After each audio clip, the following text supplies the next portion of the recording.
and entirely due to the political vandalism of the Sinhala politicians, D.S. Senewiratne, the founder of the nation, so to speak, being the worst culprit.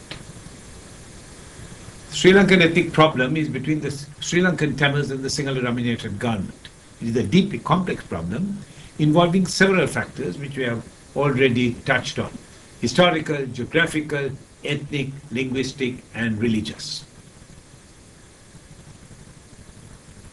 This complex problem was compounded by the British by the centralization of power in Colombo in the Sinhala South, which I have already dealt with, and the entire periphery neglected, and the country being handed over to the Sinhalese with no safeguards for the Tamils. The second compounding factor was ethno-religious chauvinism, which I have also referred to, by the Buddhist monks who see Sri Lanka as a Sinhala Buddhist nation. It has been exploited by Sinhala politicians. The Sinhala politicians jumped on this bandwagon of Sinhala Buddhist chauvinism by discriminating against the Tamils to get the electoral support of the Sinhalese, 74% of the country, to get into or remain in power. It is nothing but personal advancement, Sinhala political advancement at the cost of nation building. Even before independence, and certainly after independence, the Sinhala chauvinists started making their demands. They claimed that the Tamils in the north had had favored treatment by the British government in obtaining jobs in government service. It had nothing to do with the Tamils being favored. It is just that they happened to be the best people for the particular job that they were given by the British government. However, what was portrayed to the Sinhala people was that the Tamils had been favored, and it is time that this was corrected. That is, action taken to deprive the Tamils of these jobs. Secondly, the Tamils had better education facilities in Jaffna thanks to the British and American missionaries. That's arrant nonsense, because the British and the British missionaries in particular set up some excellent schools in the south, in one of which I was educated.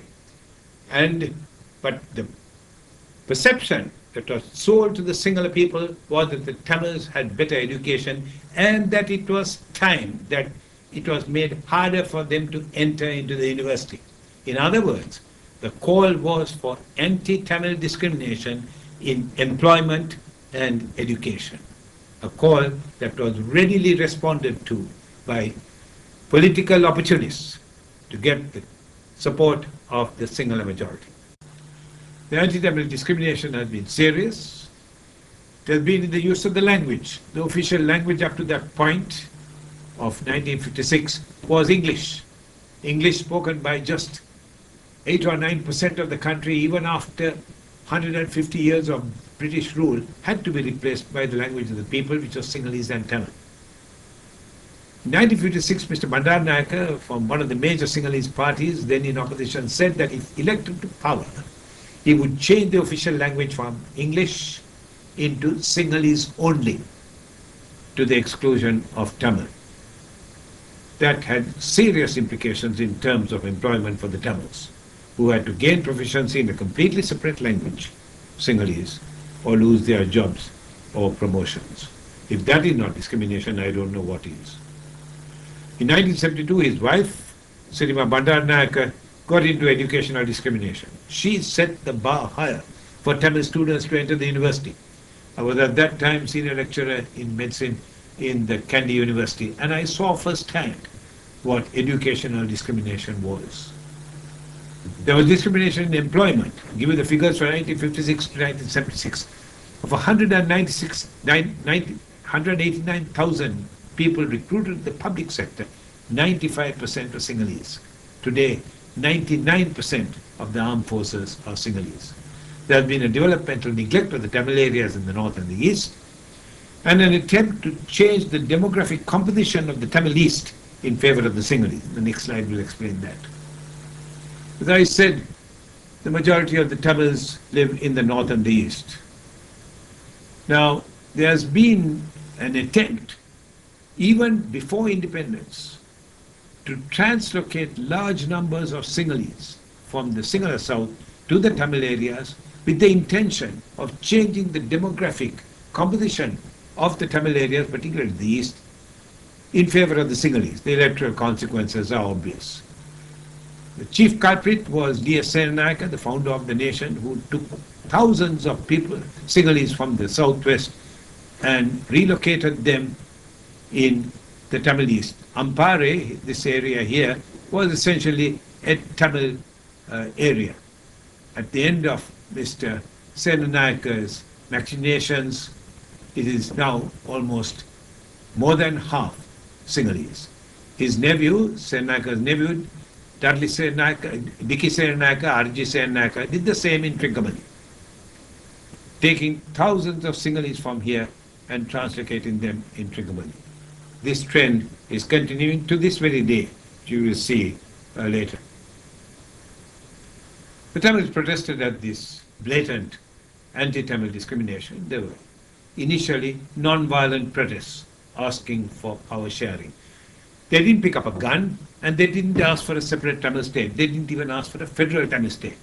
They just simply asked for a degree of power sharing. I'll show you what non-violent protests are. Here the gentleman, the leader of the federal party, S.J.V. Chevanagam, in a non-violent protest. This was in 1961, but it was the same from the time the Sinhala-only Language Act was passed, 1956. Repeated Satyagraha, Gandhi-style Satyagraha protests. How did the Sinhala government handle these protests? Twofold approach. Firstly, they unleashed Sinhala state-sponsored hoodlum violence on the non-violent protests of the Tamils. They were backed by the police, 95% Sinhalese, and later the armed forces, 99% Sinhalese. The second strategy was to enter into pacts with the protesting Tamils to say that if they called off their protests, the Sinhala leadership will devolve some power to the Tamil areas. All these pacts were abrogated unilaterally by the Sinhala politicians under pressure from Sinhala Buddhist monks and Sinhalese political opportunists. As I said, the Tamils were asking for a realistic power sharing. This was not implemented by the Sinhala politicians under pressure of the Buddhist clergy and Sinhala political opportunists. When these failed, the Tamils started drifting more and more towards a federal Tamil state. This idea of a federal Tamil state was rejected by the same group for the same reasons. And when the federal Tamil state demand failed, the Tamils decided, in the north and the east, decided that the only solution was a separate Tamil state, Ilam. This was, of course, totally rejected by the Sinhalese and the Buddhist clergy. I would like to point out that a separate Tamil state is not the creation of the Tamil Tigers or even the Tamil people, but of Sinhalese who claim that Sri Lanka is a Sinhala Buddhist country.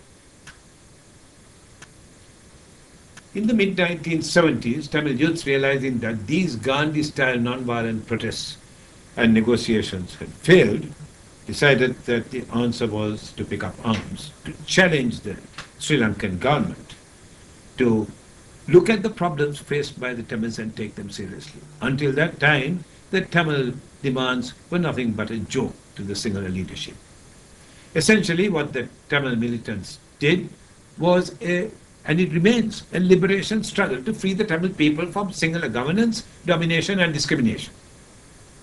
The resort to arms by the Tamil youths can be looked at as a failure of the democratic process, that is, non-violent protests and negotiations to deliver the goods.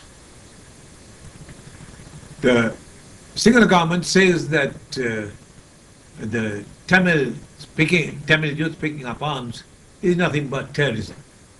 Well, a liberation struggle doesn't become terrorism just because the Sri Lankan government or even George Bush or Blair or our own Howard say that it is. The differences between a liberation struggle and terrorism are clearly set out in an Article 1 Protocol Additional of the Geneva Convention on 1947.